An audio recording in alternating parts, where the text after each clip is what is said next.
Oui, bon, ça va, je me suis fait éclater, mais on va pas épiloguer là-dessus.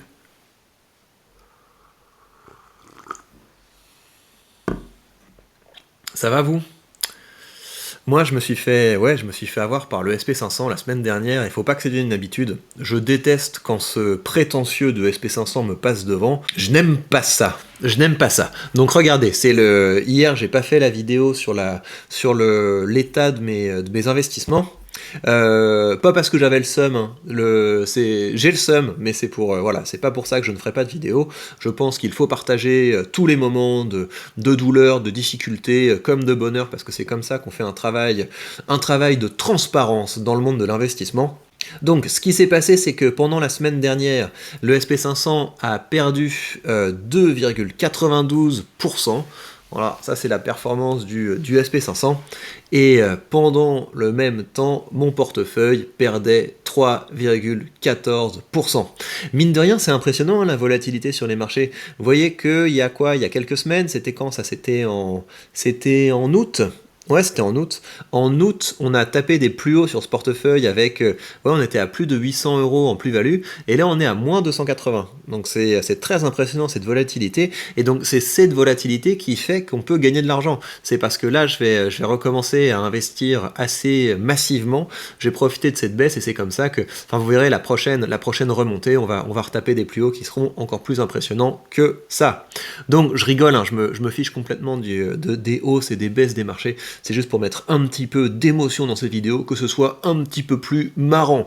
Alors, regardez, ça c'est je traque donc mon portefeuille contre le SP500, et donc vous voyez que ça se resserre, là l'écart se resserre, mais le SP500 est encore loin derrière le super VIC-FAIR. Donc le super VIC-FAIR est encore, voilà, est encore une valeur refuge. Donc voilà, c'est affaire à suivre. En tout cas, bah, je continuerai de me renforcer dans le SP500. Ce que j'ai fait là, c'est que sur mon autre portefeuille, donc vous savez, j'ai un autre portefeuille de Giro où je n'investis plus parce que je trouve que les frais sont plus intéressants sur Bucks. Donc les actions, je les achète maintenant sur Bucks, j'achète tout sur Bucks. Ce que je fais sur mon portefeuille de Giro, c'est que je réinvestis les dividendes qui arrivent. Et donc vous avez vu que là, le mois dernier, il y a eu il y a eu un mois qui était très sympa. Et donc, vous voyez, le mois dernier, ça c'est ce que j'ai gagné en dividende en septembre. Donc j'ai gagné 34 euros sur mon portefeuille Bucks, et donc mon portefeuille de Giro que j'ai depuis plus longtemps m'a rapporté le reste. Et donc ce matin j'ai réinvesti de l'argent de mon portefeuille de Giro pour acheter du SP500 sur ce portefeuille. Et c'est donc ce que je fais sur mon portefeuille des Giro, je réinvestis les dividendes, mais je l'alimente plus. Le portefeuille que j'alimente, c'est mon portefeuille Bucks, parce que je trouve que les frais sont quand même bien plus intéressants pour l'achat d'actions et d'ETF.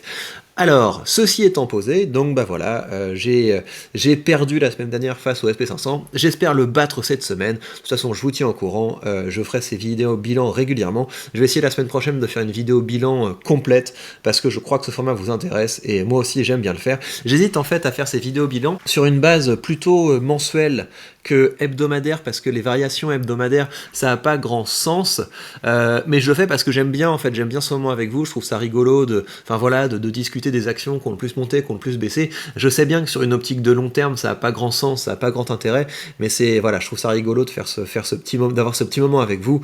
Donc voilà, c'est en discussion avec moi-même, vous pouvez me donner votre avis là-dessus. Alors, qu'est-ce qu'on va faire dans cette vidéo? Dans cette vidéo, je voulais qu'on continue le format dans lequel j'analyse, enfin, je sais pas des analyses, hein, dans lesquelles je discute de ce qu'il y a dans vos portefeuilles. Alors, on va regarder cette fois un email de quelqu'un qui m'a écrit, quelqu'un qui s'appelle Lucas. Donc on va regarder ça ensemble. Lucas qui a écrit une tartine quand même, hein, mais c'est tant mieux. Moi j'aime bien discuter de tout ça avec vous. On va peut-être un petit peu élargir, hein, pour que vous voyez bien le truc. Alors, cher Victor, je fouille YouTube à la recherche d'intervenants anglophones et francophones se positionnant contre les discours baissiers du marché action, mais ils sont rares. Merci pour ton discours résolument positif. Je te souhaite de récolter un maximum de fruits de tes investissements. Mais ouais, mais en fait, c'est ça qui est cool quand on investit dans les dividendes. C'est pour ça que je suis optimiste. Si j'étais investi à fond dans des petits trucs spéculatifs, etc., je pense que j'aurais le seum. Le truc, c'est que quand on investit dans des dividendes, ce qu'on regarde le plus, c'est la courbe avec les revenus passifs qui rentrent, et dans les périodes comme ça, moi c'est génial parce que ça augmente beaucoup plus vite qu'habituellement. Alors, j'ai placé quelques sous dans du métal et des cryptos il y a 2-3 ans en croyant en croyant imminent l'effondrement général. Certes, il me semble que mes croyances de jadis se vérifient à un rythme plus rapide qu'escompté et qu'on entre dans une période qui va être dure pour beaucoup, mais puisqu'on ne sait rien dans le fond, tu as contribué à ma décision d'ouvrir un compte chez Bucks Zero, ce qui équilibrera à la fois mon portefeuille et, je l'espère, ma psycho d'une pierre deux coups. C'est très bien, tu as raison. Alors, mon objectif est de l'ordre moyen à long terme, mais reste flou, me constituer une épargne pour mes 55-60 ans, à voir ce que je ferai à ce moment-là. Ouais, alors moi, le métal, rien du tout. En fait, ça m'a jamais intéressé, moi, mettre de l'argent dans du métal, dans de l'or, etc. Parce que ça produit rien, je trouve pas ça rigolo. Moi, je trouve ça beaucoup plus sympa de participer à une aventure entrepreneuriale. Ça ne produit rien, l'or, ça ne produit rien, l'argent, ça ne produit rien, le bitcoin. C'est pas des choses qui créent de la valeur. Alors qu'une entreprise, elle crée de la valeur, elle crée des produits, et on participe à cette aventure. Donc c'est ça qui m'intéresse là-dedans.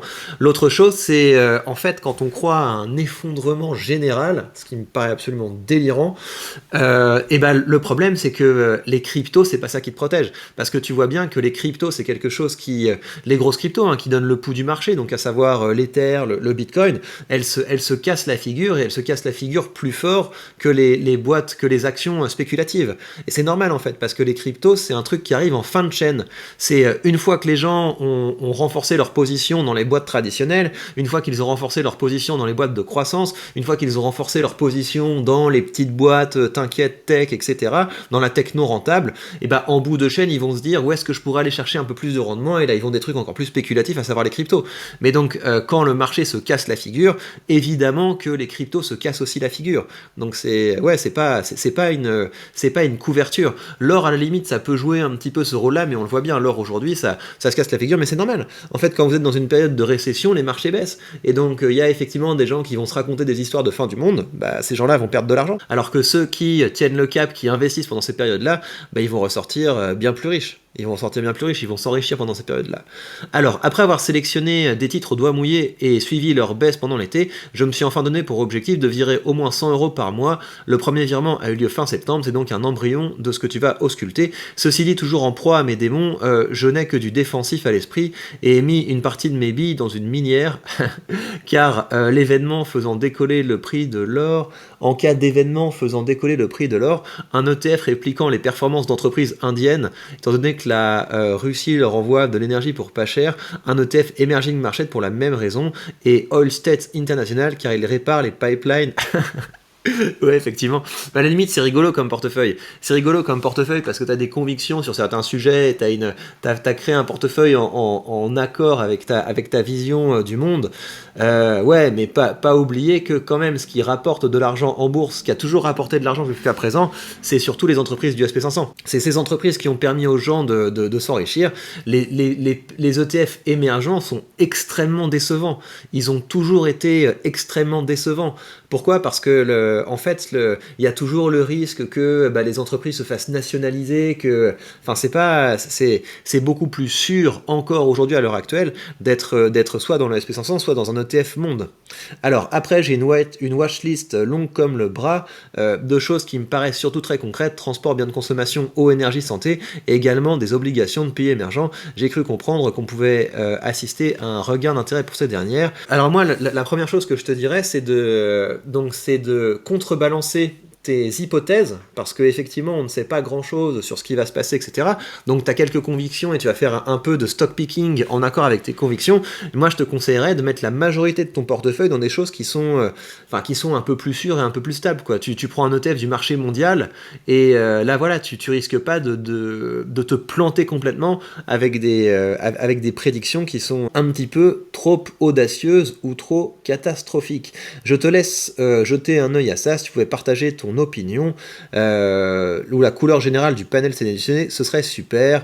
La communauté a sûrement des choses à en dire également. Avec un peu de chance, mes choix sont si aberrants qu'ils te permettront de faire un titre clickbait et un débat dans les coms. Alors, ouais, mais ça, tu sais, c'est pas une chaîne où la chaîne où je cherche l'efficacité, c'est ma première chaîne. Sur cette chaîne, c'est plus une chaîne passion. C'est une chaîne que j'ai créée autour de ma passion. Donc, à la limite, j'ai pas tellement intérêt à inviter des gens qui sont pas tellement intéressés par le sujet et qui vont dire n'importe quoi. Ça, c'est plus vraiment une chaîne passion, et donc elle va avoir la croissance qu'elle va avoir. Ça va être une croissance régulière régulière, mais voilà. Alors, on va regarder ce que tu as dans ton portefeuille. Air France, Barrick Gold, donc Barrick Gold, c'est ça, hein, c'est la boîte. Je crois d'ailleurs que Warren Buffett était investi dans cette boîte, donc qui est une minière. Oil State International, donc tu as Lyxor India, iShares JP Morgan Emerging Market, Air Liquide, donc ça on l'a déjà dit. Canadian, donc le rail, Eldorado Gold, General Electric, General Mills. C'est pas mal General Mills, donc c'est la boîte qui fait les Kellogg's, non? Donc en tout cas c'est des céréales. Alors, qu'est-ce que tu as d'autre? Tu as Home Depot, ça je ne connais pas, L'Oréal, LVMH, Mongolia Oil and Gas, d'accord. Et Pernod Ricard quand même, parce qu'effectivement dans les périodes de grande crise, les gens ne transigent pas avec les fondamentaux. Ouais, il est très concentré ton portefeuille. Après c'est pas une mauvaise idée, hein. C'est pas une mauvaise idée d'avoir un portefeuille concentré pour ce qui est de ton stock picking, mais je pense que alors, je regarde ce que tu as d'autre. Donc, effectivement, infrastructure, global water, healthcare, high yield, d'accord. Alors, voilà. Moi, je pense que tu as raison d'investir en fonction de tes convictions. Tu as raison d'investir en fonction de tes convictions parce que, voilà, au moins, tu sais pourquoi tu choisis les choses, tu sais pourquoi tu investis.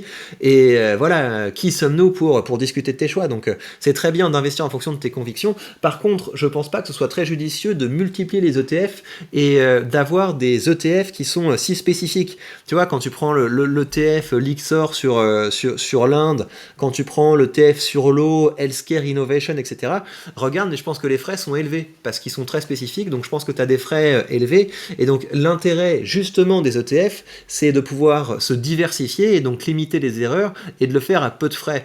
Donc moi, si j'étais toi, je continuerais de faire du stock picking parce que tu as des convictions fortes, tu suis l'actualité, tu as des idées sur ce qui devrait marcher, ce qui ne devrait pas marcher. Peut-être que tes idées sont à côté de la plaque, peut-être qu'elles sont vraies, et donc tu seras très content d'avoir fait des paris qui sont des paris qui ont bien marché.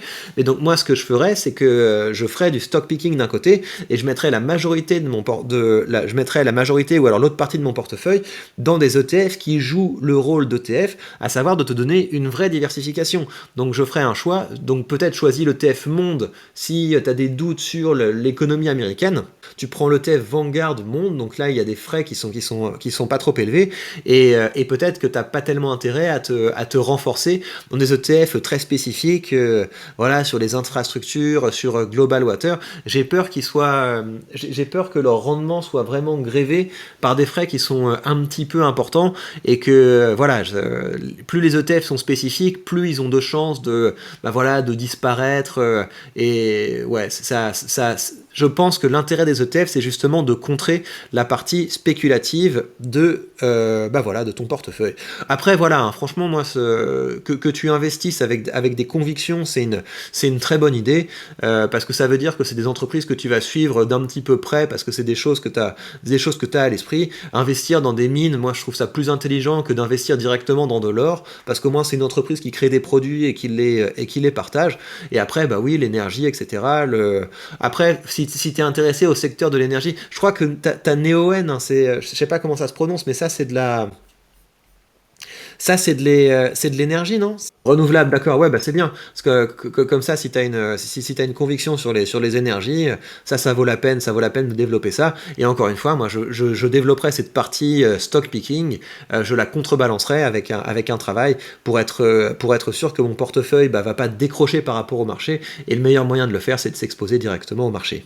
Voilà, merci donc beaucoup d'avoir partagé ce portefeuille. Je vous rappelle que si vous voulez participer à cette petite discussion autour de votre portefeuille, vous avez l'adresse à laquelle vous pouvez m'envoyer ça sous cette vidéo. J'ai créé une adresse spéciale de cette chaîne pour qu'on puisse avoir cette conversation. Rappelez-vous quand même, hein, que chaque crise a l'air d'être la pire crise qu'on a jamais connue. Donc c'est normal qu'il y ait des discours apocalyptiques qui émergent dans tous les sens aujourd'hui. Et plus vous serez capable d'y résister, plus d'une part vous serez heureux, productif et optimiste, et plus vous ressortirez riche quand la conjoncture va se retourner. C'est comme ça qu'on devient riche, hein. On devient riche en étant anticyclique, en étant capable de faire des bonnes affaires, parce que si vous voulez, voilà, il faut regarder les choses telles qu'elles sont. Vous avez de l'inflation, Où est-ce qu'il n'y a pas de l'inflation? C'est dans les actions. L'inflation, c'est le seul secteur où ça baisse dans un monde où tout le reste baisse. Donc ça veut dire que c'est le meilleur moment. Enfin, en tout cas, moi, c'est comme ça que je le vois. Donc je continue d'être investi, je continue de renforcer mes positions. Et je vous rappelle que si vous voulez commencer à investir, vous avez sous cette vidéo le lien vers le courtier que j'utilise. En suivant ce lien, vous bénéficiez d'une action gratuite dès que vous créditez votre compte. Il me reste à vous dire à très bientôt pour discuter de tout ça, pour discuter de bien d'autres choses passionnantes. Prenez soin de vous.